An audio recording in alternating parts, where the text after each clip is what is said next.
سورۃ الکہف کی آیت نمبر 22۔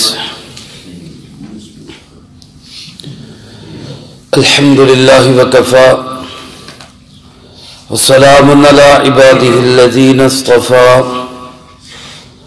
خصوصا علی سید الرسل وخاتم الانبیاء وعلی آلہ واصحابہ الاتقیاء۔ اما بعد فاعوذ باللہ من الشیطان الرجیم، بسم اللہ الرحمن الرحیم۔ سیقولون ثلاثۃ رابعهم کلبهم ویقولون خمسۃ سادسهم کلبهم رجما بالغیب وَيَقُولُونَ سَبْعَةٌ وَثَامِنُهُمْ كَلْبُهُمْ قُلْ رَبِّي أَعْلَمُ بِعِدَّتِهِمْ مَا يَعْلَمُهُمْ إِلَّا قَلِيلٌ فَلَا تُمَارِ فِيهِمْ إِلَّا مِرَاءً ظَاهِرًا وَلَا تَسْتَفْتِ فِيهِمْ مِنْهُمْ أَحَدًا۔ سیقولون ثلاثۃ رابعهم کلبهم، ان قریب یہ لوگ کہیں گے کہ وہ تین تھے، ان کا چوتھا ان کا کتا تھا۔ ویقولون خمسۃ سادسهم کلبهم، اور کچھ یوں کہیں گے کہ 5 تھے، ان کا چھٹا ان کا کتا تھا۔ رجما بالغیب، بغیر نشانے کے تیر چلاتے ہوئے۔ وَيَقُولُونَ سَبْعَةٌ وَثَامِنُهُمْ كَلْبُهُمْ، اور کچھ لوگ یوں کہیں گے کہ وہ 7 تھے اور 8واں ان کا کتا تھا۔ قُلْ رَبِّي أَعْلَمُ بِعِدَّتِهِمْ، اے پاک پیغمبر صلی اللہ علیہ وسلم آپ فرما دیجئے کہ میرا پروردگار بہت اچھی طرح جانتا ہے ان کی تعداد کو۔ ما یعلمہم الا قلیل، ان کو نہیں جانتے مگر بہت تھوڑے لوگ۔ فلا تمار فیہم، پس آپ اس بارے میں جھگڑا نہ کریں ان سے، الا مراء ظاہرا، مگر سرسری سا مباحثہ۔ ولا تستفت فیہم منہم احدا، اور آپ مت پوچھئے ان کے بارے میں ان اہل مکہ میں سے کسی ایک سے بھی۔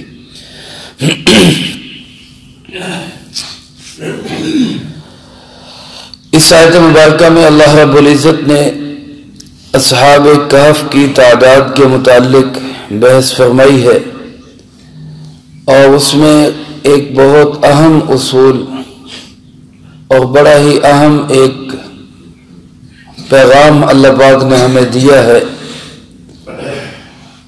اور وہ یہ کہ ایسی بحثیں، ایسے سوالات اور ایسی چیزوں کی تحقیق اور تفتیش میں لگنا جن کا ہماری آخرت کی کامیابی کے ساتھ کوئی تعلق نہیں، ایسی تحقیقات میں سرسری طور پہ تو انسان لگ سکتا ہے، لیکن اس میں بہت گہرائی تک جانے کی اجازت نہیں۔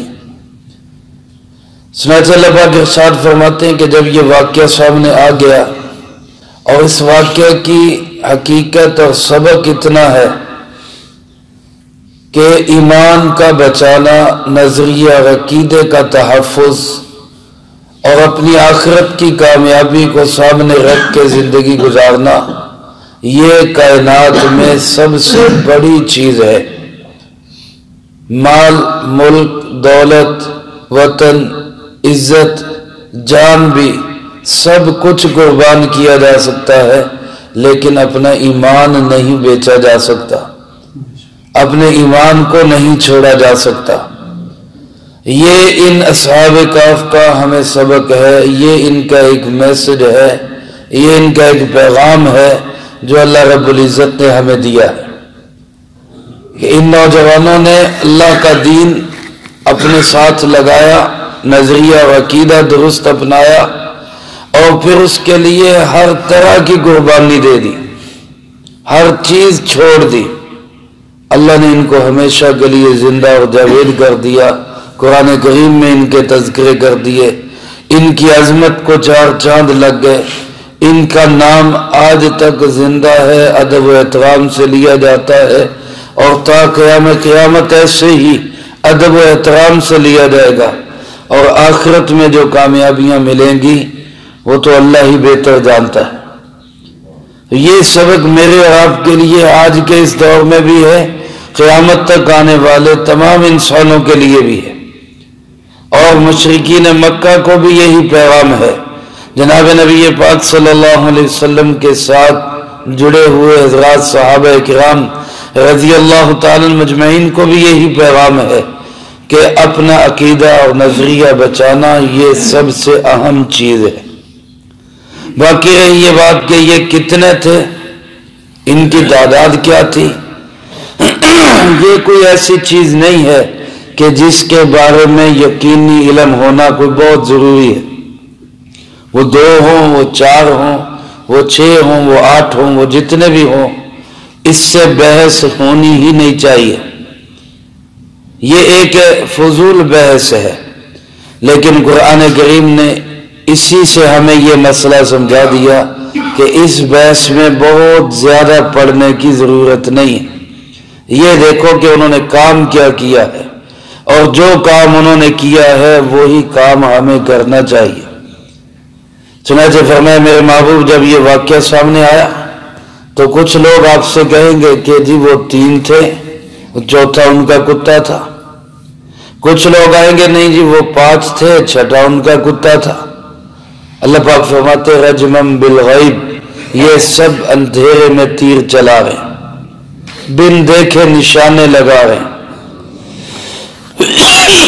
یا جیسے ہمارے ہاں کوئی کہے کہ اندھا دھند فائرنگ کر رہے ہیں، انے واہ تیر چلائی جا رہے ہیں، پتہ ہی نہیں کوئی ٹارگٹ پہ لگ رہا ہے یا نہیں لگ رہا، اپنے پاس سے بس ایک تکے لگائے جا رہے ہیں، کوئی پتہ نہیں کسی کو کیا ہے کیا نہیں۔ اور فرمائے کچھ لوگ ہوں گے وہ کہیں گے سبعۃ وثامنہم کلبہم، یہ 7 تھے اور 8واں ان کا کتا۔ فرمایا ربکم قل ربی اعلم بعدتہم، اے پاک پیغمبر صلی اللہ علیہ وسلم آپ اس کے متعلق یہ فرمائیں کہ میرا رب ان کی تعداد کو بہتر جانتا ہے، میں اس سے زیادہ بحث نہیں کرتا۔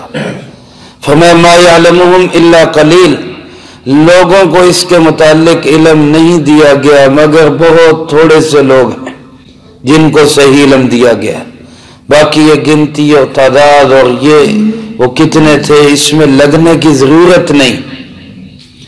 آپ صلی اللہ علیہ وسلم کے صحابی اور آپ کے خادم حضرت عبداللہ ابن عباس رضی اللہ تعالیٰ عنہما، جو جناب نبی پاک صلی اللہ علیہ وسلم کے چچا زاد بھائی بھی ہیں، حضرت عباس کے بیٹے، آپ کی خدمت بھی کی، آپ نے انہی کی خدمت سے خوش ہو کر دعا بھی دی اللہم علمہ الکتاب، اے اللہ اس کو کتاب یعنی قرآن کریم کا علم نصیب فرما۔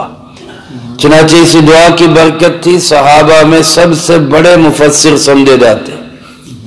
حضرت عبداللہ ابن عباس فرماتے ہیں یہ جو اللہ پاک نے فرمایا کہ بہت تھوڑے لوگ ہیں جن کو اس کا صحیح علم دیا گیا، حضرت عبداللہ ابن عباس فرماتے میں بھی ان تھوڑے لوگوں میں سے ہوں، اللہ نے مجھے بھی اس کا علم دیا ہے۔ اور فرمایا میرا علم یہ کہتا ہے کہ وہ 7 ہیں اور 8واں ان کا کتا ہے۔ اور اس کی دلیل یہ بیان فرماتے کہ دیکھو پہلے 2 اللہ پاک نے بیان کر کے تو اس کے ساتھ فرمایا رجمم بالغیب، یہ اندھیرے میں تیر پھینک رہے ہیں، یہ محض اٹکل اور اندازے لگا رہے ہیں اور تکے لگا رہے ہیں۔ اور اگلا جو فرمایا سبعۃ وثامنہم کلبہم، اس کو اس سے الگ کر کے بیان کیا۔ تو اللہ رب العزت کا یہ طرز بیان ہی یہ بتا رہا ہے کہ ان کی صحیح تعداد وہ 7 تھے اور 8واں ان کا کتا تھا۔ اس کو اللہ نے نہیں فرمایا یہ تکے ہیں، اس سے پہلے 2 کو کہہ دیا رجمم بالغیب۔ تو اس سے وہ فرماتے ہیں اندازہ لگتا ہے کہ صحیح تعداد 7 ہے اور 8واں ان کا کتا ہے۔ اور اسی طرح فرمایا کہ ایک اندازہ اس سے بھی لگایا جا سکتا ہے، مفسرین کرام فرماتے ہیں کہ پہلے 2 جملے اللہ پاک نے فرمائے تو اس میں یوں فرمایا ثلاثۃ رابعہم کلبہم، درمیان میں واو نہیں ہے۔ دوسرے میں فرمایا خامسۃ سادسہم کلبہم، لیکن جب تیسرے کی بات آئی تو کیا فرمایا سبعۃ وثامنہم کلبہم، درمیان میں واو ہے۔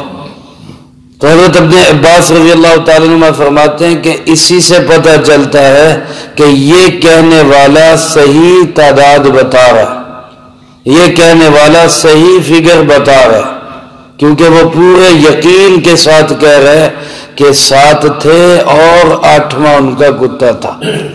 تو اس طرز بیان سے معلوم ہوتا ہے کہ ان کی تعداد صحیح یہ تھی۔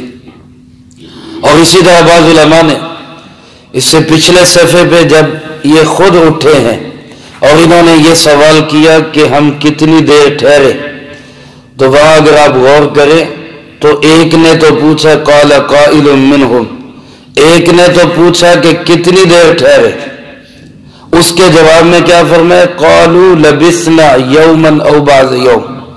قالوا یہ جمع کا صیغہ ہے اور جمع کے کم سے کم افراد 3 ہوتے ہیں، تو قالو کا معنی کیا ہوا کہ 3 نے کہا کہ ہم ٹھہرے 1 دن یا دن کا کچھ حصہ۔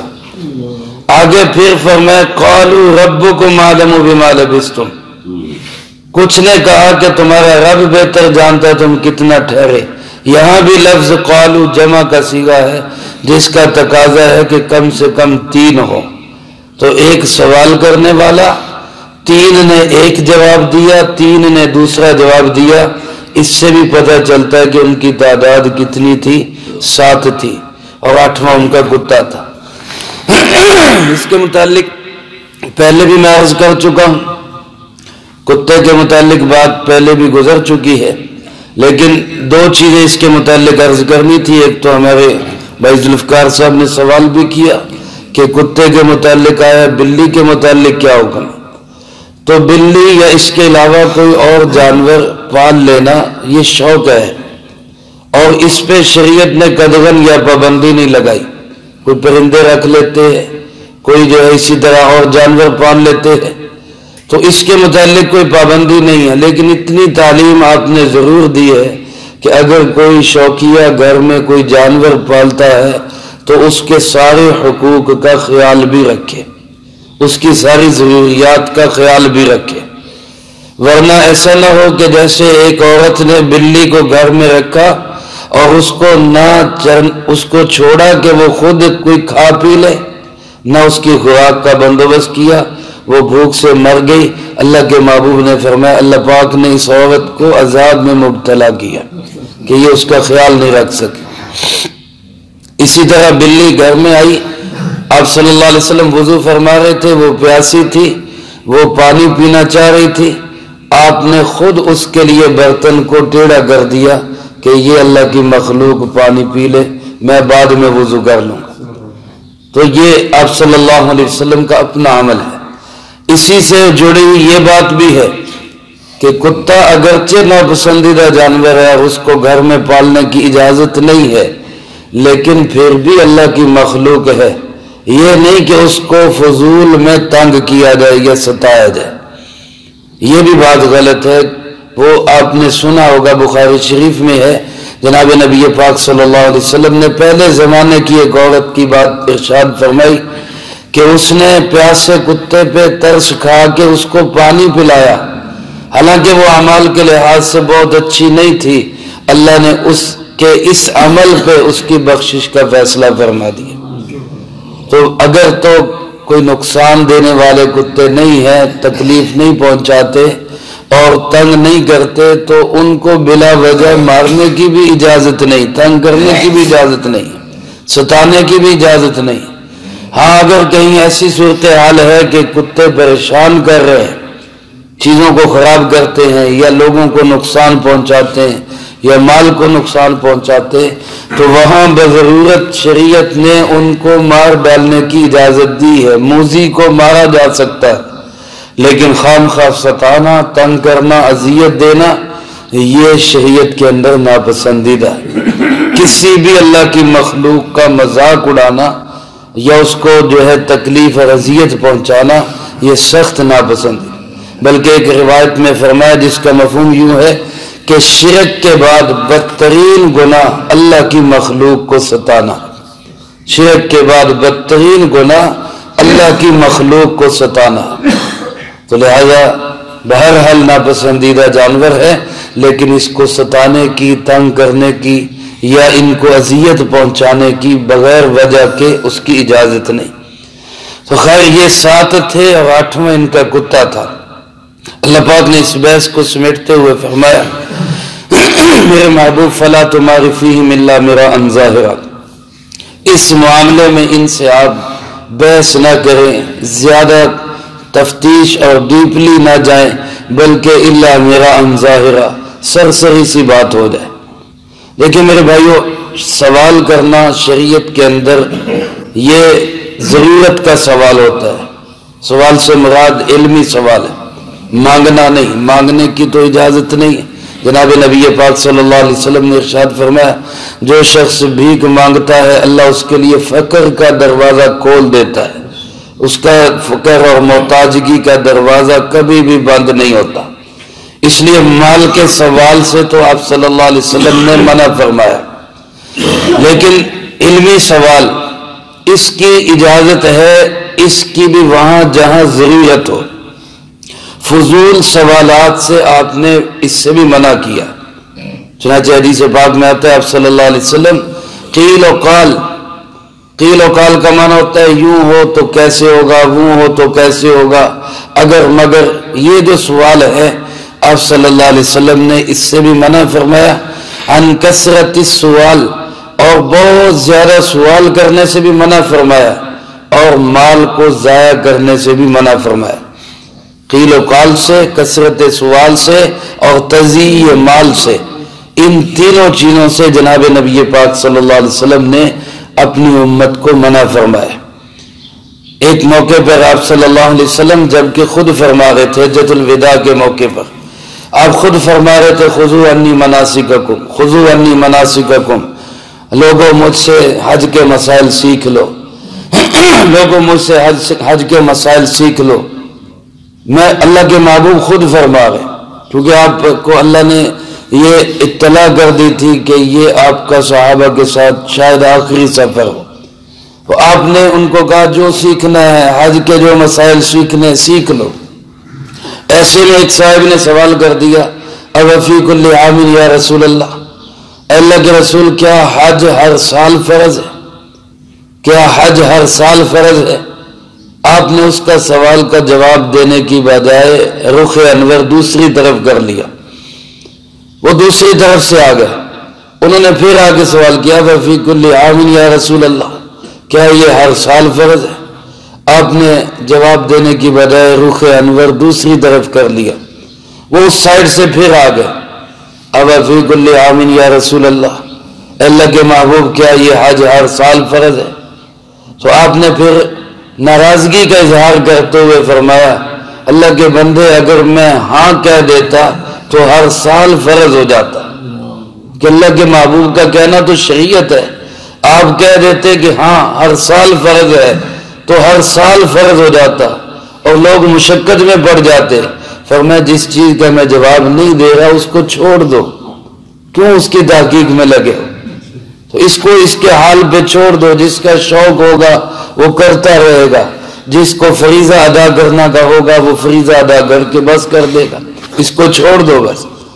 تو یہ اس سے بھی آپ نے گویا کہ اس ماحول میں بھی جب کہ آپ فرما رہے ہیں مجھ سے پوچھ لو، اس سوال کو آپ نے ناپسند کیا کہ اس کی کوئی ضرورت نہیں۔ جو مسائل ہیں آج میرے بھائیوں اس کو پوچھنے والے بہت کم ہیں، اور پھر اس میں بھی خاص طور پہ جو معاملات کے مسائل ہیں، کاروبار کے مسائل ہیں، حلال و حرام کے مسائل ہیں، وہ پوچھنے والے تو اور ہی بہت زیادہ کم ہیں، اور سوالات ہوں گے تو فضول باتوں کے متعلق، یہ ایسا کیا ہو گیا، ویسا کیا ہو گیا، حضرت موسیٰ علیہ السلام کی والدہ کا نام کیا ہے، فلاں کا کیا نام ہے، وہ یزید کا کیا بنے گا اور فلاں کا کیا بنے گا. بھائی خدا کے بندو یہ ہمارا مسئلہ نہیں ہے. وہ ان کے ساتھ جو بھی اللہ معاملہ کرے وہ اللہ کرے گا. ہمارا مسئلہ یہ ہے کہ ہماری زندگی حضرت حسین رضی اللہ تعالیٰ عنہ جیسی بن جائے, یزید جیسی نہ بنے. ہمارا مسئلہ یہ ہے اپنی زندگی اس طرح کی بنانے کی ہم فکر کریں. اور موسیٰ علیہ السلام کی والدہ کیا تھی کیا نہیں تھی, ان کا نام کیا تھا کیا نہیں تھا, حضور نبی پاک صلی اللہ علیہ وسلم کے والدین مسلمان تھے یا نہیں تھے, یہ ایسی بحثیں ہے جس کے متعلق ہم سے سوال نہیں ہوگا. ہم اپنے ایمان کی فکر کریں. اس لیے یہ ایسے فضول بحثیں, فضول سوالات اور ایسی چیزیں جن میں لگا کے محض لوگوں کو اعمال سے دور کرنا مقصود ہو, اللہ کے محبوب نے, اللہ رب العزت نے اس کو پسند نہیں کیا. بلکہ فرمایا کہ جو شخص اس لیے علم حاصل کرتا ہے, اس کی مذمت فرمائی, جو اس لیے علم حاصل کرتا ہے کہ علماء سے بحث و مباحثہ کروں, یا اس لیے علم حاصل کرتا ہے کہ عام سادہ لوگوں کو اپنی طرف مائل کر دوں, لوگ میری طرف مائل ہو جائیں, اللہ کے محبوب صلی اللہ علیہ وسلم نے اس کی شدید مذمت فرمائی. یہ غلط ہے. عمل کے لیے علم حاصل کرنا چاہیے کہ میں عمل کیسے کروں, میں زندگی کیسے گزاروں, میرا عقیدہ کیسے پاک ہو جائے, میرے اعمال کیسے پاک ہو جائے, میرا مال کیسے پاک ہو جائے, اس پاکیزگی کو, میری روح کیسے پاک ہو جائے, اس پاکیزگی کو حاصل کرنے کے لیے سوال کرو. اس کے علاوہ بہت زیادہ بحث میں لگنے کی ضرورت نہیں, بلکہ فرمایا وَلَا تَسْتَفْتِ فِيهِم مِّنْهُمْ أَحَدًا, آپ ان کے ساتھ اس معاملے میں کوئی سوال, کوئی پوچھ گچھ, کوئی بحث و مباحثہ نہ کریں. واقعہ بتا دیا, ان کا عمل بتا دیا, اس کی فکر کریں کہ ہم بھی صحیح عقیدہ اپنائیں اور اس صحیح عقیدے پر ایسے مستقیم ہو جائیں اور ایسے ڈٹ جائیں جیسے اصحاب کہف اپنے صحیح عقیدے پر ڈٹ گئے. یہ ہے کرنے کا کام. اللہ مجھے آپ کو اس کی توفیق نصیب فرمائے, جو کہا سنا اس کو زندگی میں لا کے دوسروں تک پہنچانے کی توفیق عطا فرمائے. اللہم لک الحمد کما ینبغی لجلال وجہک وعظیم سلطانک, اللہم لا احصی ثناء علیک انت کما اثنیت علی نفسک, اللہم لک الحمد کما انت اہلہ, وصلی علی محمد کما انت اہلہ, وافعل بنا ما انت اہلہ, فإنک اہل التقوی واہل المغفرہ. اللهم ربنا ظلمنا أنفسنا وإن لم تغفر لنا وترحمنا لنكونن من الخاسرين. اللهم أحسن عاقبتنا في الأمور كلها وأجرنا من خزي الدنيا وعذاب الآخرة. اللهم ربنا ظلمنا أنفسنا وإن لم تغفر لنا وترحمنا لنكونن من الخاسرين.